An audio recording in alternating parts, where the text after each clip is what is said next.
Dans cette vidéo, on vous présente les règles de Daytime Minute. C'est Cédric et vous êtes chez Golden Meeple. C'est parti.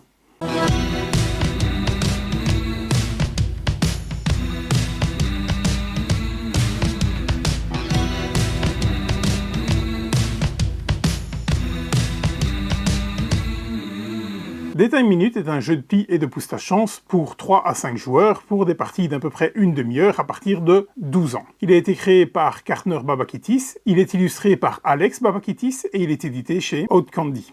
C'est Thomas qui vous explique les règles. Daytime Minute est un jeu de plis en Might Follow pour 3 à 5 joueurs.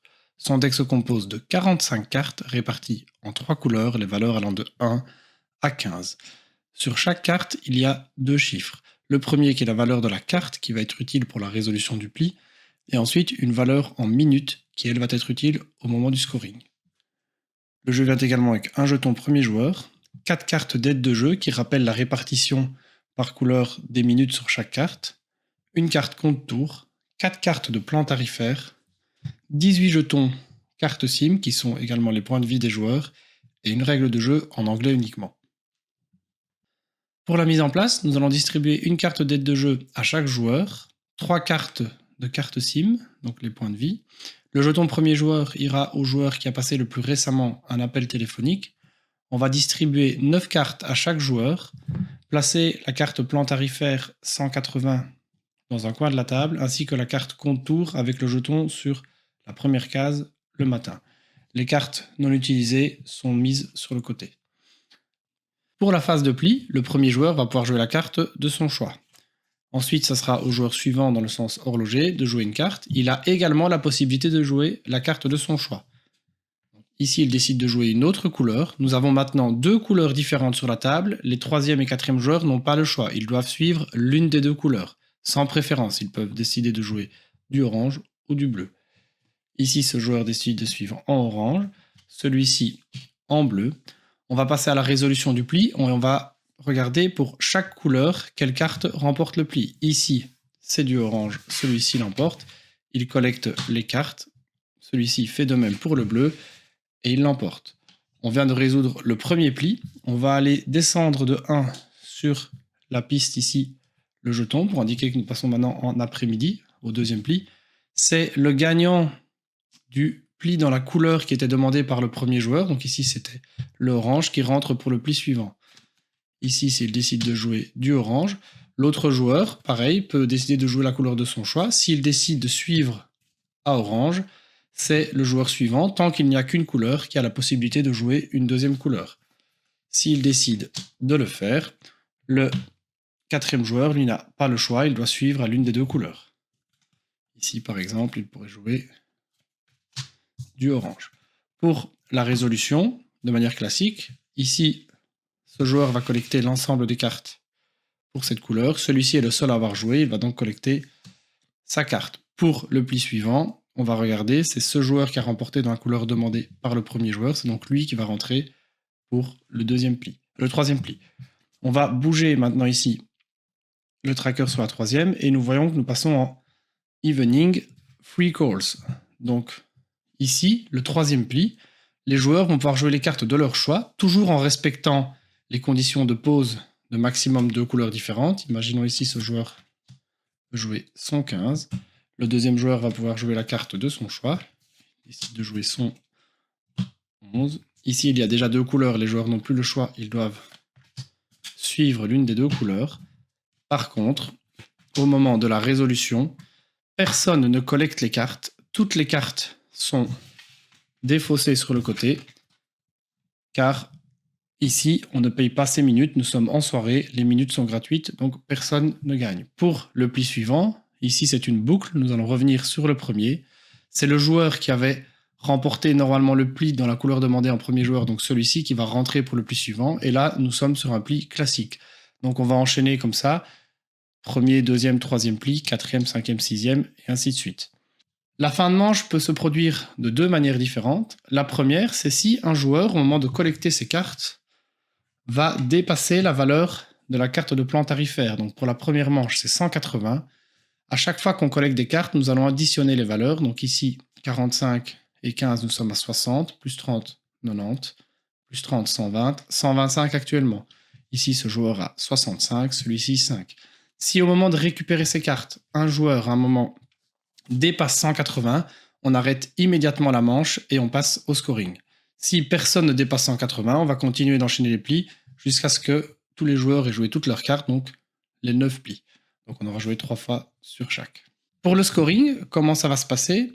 Nous allons regarder si un joueur ou même plusieurs joueurs ont éclaté et ont dépassé le plan tarifaire. Tous ces joueurs vont devoir remettre une carte sim. Imaginons ici ces 2 joueurs auraient dépassé, ils perdent 1 point de vie. Si un seul joueur perd, on imagine celui-ci, donc il n'y a que lui qui perd une vie.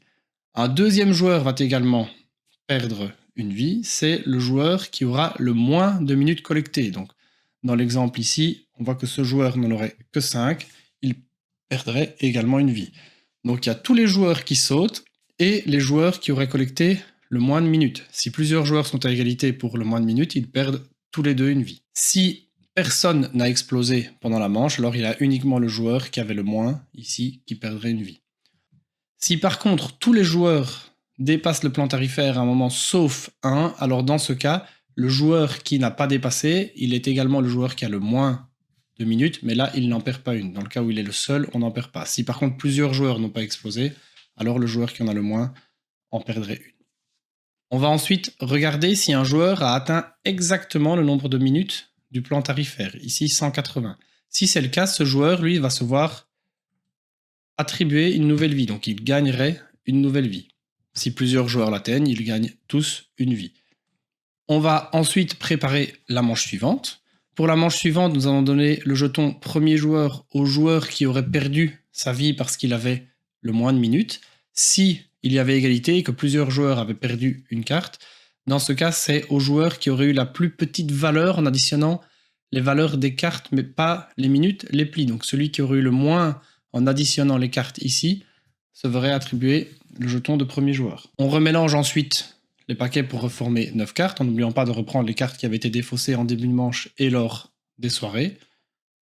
On en redistribue 9 à chaque joueur, et ensuite, le joueur qui avait explosé à la manche précédente, s'il y en a un, va pouvoir décider du nouveau plan tarifaire. Donc il y en a 4 de disponibles, et après avoir regardé sa main, il va pouvoir décider si cette manche-ci, on va jouer sur 150, 180, 210 ou 240. Si plusieurs joueurs avaient explosé donc à la manche d'avant, alors c'est celui qui a la plus haute valeur en additionnant les cartes, donc les valeurs de pli, parmi ces cartes récupérées qui va pouvoir décider. Et si personne, par contre, n'avait dépassé les minutes sur la manche d'avant, c'est le joueur qui est également premier joueur qui va choisir le plan tarifaire. On va continuer ainsi les manches jusqu'à ce qu'un joueur arrive à ne plus avoir 2 points de vie, donc en perdant sa dernière carte sim, et à ce moment-là, c'est le joueur qui en a le plus qui remporte la partie. Si plusieurs joueurs ont le même nombre de cartes sim, dans ces cas-là, ils partagent la victoire.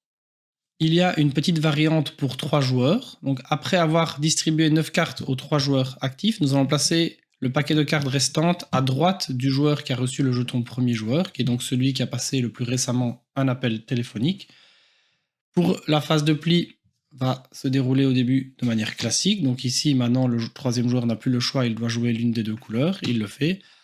On en vient au tour du joueur fictif, il va simplement retourner la première carte et l'ajouter au pli. Donc ici, dans l'exemple, ce joueur récupérait cette carte-là. Si à un moment le joueur fictif doit récupérer des cartes, ici c'est le cas, elles sont simplement défaussées. Sinon, le joueur qui aurait dû la collecter, si ça avait été joué comme ceci, ce joueur l'emporte. C'est le joueur qui remporte le pli dans la couleur demandée par le premier joueur qui relance le pli suivant. Si ça avait été ce joueur, simplement, il retourne la première carte, et puis ce joueur joue ainsi de suite. Si, à un moment, et comme dans une partie à 4 ou 5 joueurs, imaginons ce joueur rentre une couleur, et celui-ci n'a, en retournant sa carte, joue une 3e couleur, donc ce qu'il ne peut normalement pas faire s'il a l'une des 2 autres, dans ce cas, pas de souci, il remporterait éventuellement cette couleur-là. Pareil pour dans une partie à 4 ou 5 joueurs, si à un moment un joueur n'a pas le choix de jouer une 3e couleur, dans ce cas, il peut le jouer, c'est légal, et cette couleur est désormais sur la table. S'il y a encore des joueurs qui doivent jouer après, ils ont le droit de jouer parmi les 3 couleurs. Donc si le joueur fictif remporte des plis, ils sont simplement défaussés, sinon sa carte est remportée par le joueur dans la couleur correspondante. Et après chaque manche, donc une fois qu'on aura procédé au scoring, ce joueur n'a pas de carte team, donc il ne perd pas de points, il n'en gagne pas, mais son deck va simplement se déplacer de 1 entre les joueurs. Donc ici, il était de ce côté-ci, il passera pour la manche suivante ici, puis continuera ici. Donc, et la manche va continuer comme ça, de manière classique, jusqu'à ce qu'un joueur n'ait plus de carte team. Donc il est juste là de manière fictive pour rajouter des cartes, mais il ne va jamais gagner ou perdre des points. Donc ça, c'est la petite règle spéciale pour 3 joueurs. C'est tout pour moi, c'était l'expli de Daytime Minutes, et moi je vous dis à bientôt sur Golden Meeple. Merci Thomas, vous savez donc jouer à Daytime Minutes. C'est un jeu de pie qu'on vous recommande tout particulièrement, ne fût-ce que pour sa couverture qui va vous rappeler la nostalgie des années 2000 avec ce pseudo Nokia 3310 qui est sur sa couverture. Vous le retrouverez sur notre site www.goldenmeeple.be dans la rubrique import ou dans la rubrique jeu de pie. Prenez le pli, salut!